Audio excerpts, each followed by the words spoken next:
आप सभी साधकों को प्रणाम। आपके अपने चैनल मेडिटेशन विद स्पिरिचुअल राजयोगी में आपका स्वागत है। आपको अष्टांग योग के एक उप अंग को समझने के लिए एक महत्वपूर्ण कहानी बताते हैं। एक बहुत बड़ा व्यापारी था जिसके फैमिली में कोई नहीं था, वह अकेला ही रहता था।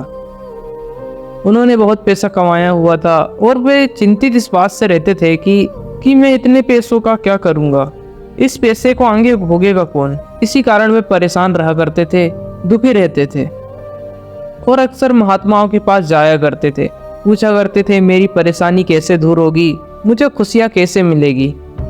तब किसी महात्मा ने उन्हें बताया कि एक गांव के पास ही छोटा सा जंगल है, वहाँ एक अच्छे महात्मा रहते हैं, वो आपको समझाकर आपकी परेशानी दूर कर सकते हैं।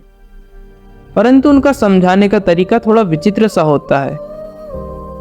उस सेठ को उस गांव का पता मिला, वह वहां पहुंचा, गांव वालों से पूछा, तब उन्हें लोगों ने कहा वहां जो जंगल दिख रहा है वहां वो साधु जी बैठा करते हैं, यदि वो ध्यान में बैठे हो तो उन्हें परेशान मत करना, यदि वो ध्यान में ना हो, समाधि में ना बैठे हो, तब उनसे जाकर मिल लेना।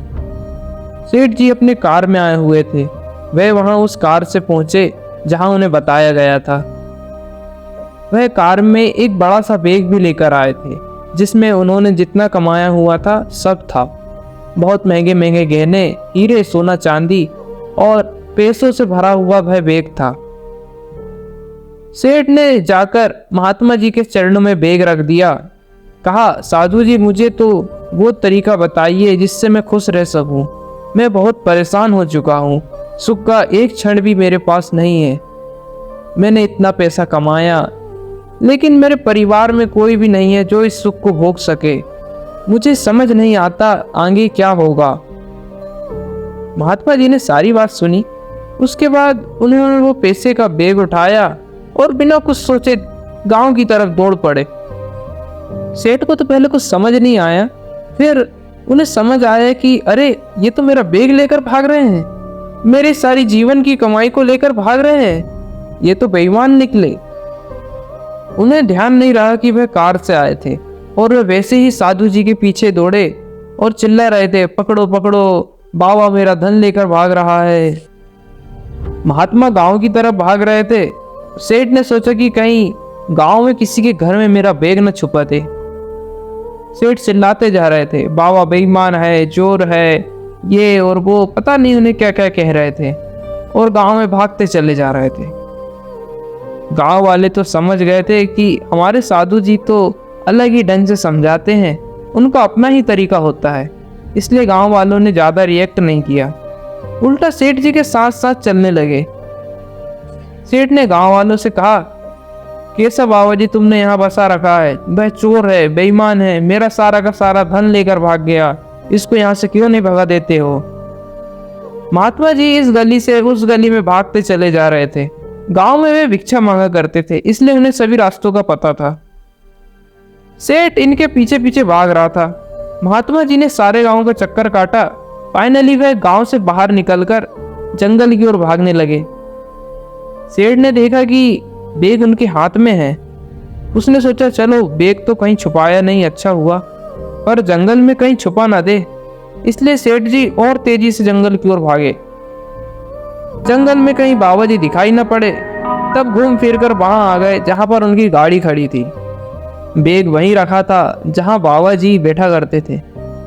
तब सेठ बिना देरी के दौड़ा और बैग को उठाकर गले से लगा लिया। ईश्वर को धन्यवाद देने लगा, आपका बहुत आभार प्रभु, आज मैं बहुत खुश हूँ, मेरे कमाए हुए जीवन की सारी कमाई आपने मुझे वापस लौटा दी। वहीं झाड़ी के पीछे महात्मा जी खड़े होकर सारी बातें सुन रहे थे। बाहर आकर कहने लगे, हो गया खुश, मिल गई ना खुशी, अब सबसे सुखी तो तू ही है, चल भाग अब यहाँ से, नहीं तो फिर से तेरा बैग लेकर भाग जाऊंगा। कहानी का सार यह है कि जितना जीवन में मिला है उसमें खुश रहना सीखिए, संतुष्ट रहना सीखिए। जो हमारे पास रहता है अक्सर हम उसकी वैल्यू नहीं करते हैं, लेकिन जब वो हमसे छिन जाता है, हमसे दूर चला जाता है, तब हमें समझ आता है कि असली खुशी तो यही थी। साधकों, संतोष अष्टांग योग के नियम के अंतर्गत आने वाला एक महत्वपूर्ण अंग है। आप अपनी आवश्यकता अनुसार कार्य अवश्य कीजिए, किंतु जो भी परिणाम आपको प्राप्त हो, जो भी फल आपको मिले, उसमें संतुष्ट रहिए और ईश्वर के प्रति धन्यवाद का भाव रखिए।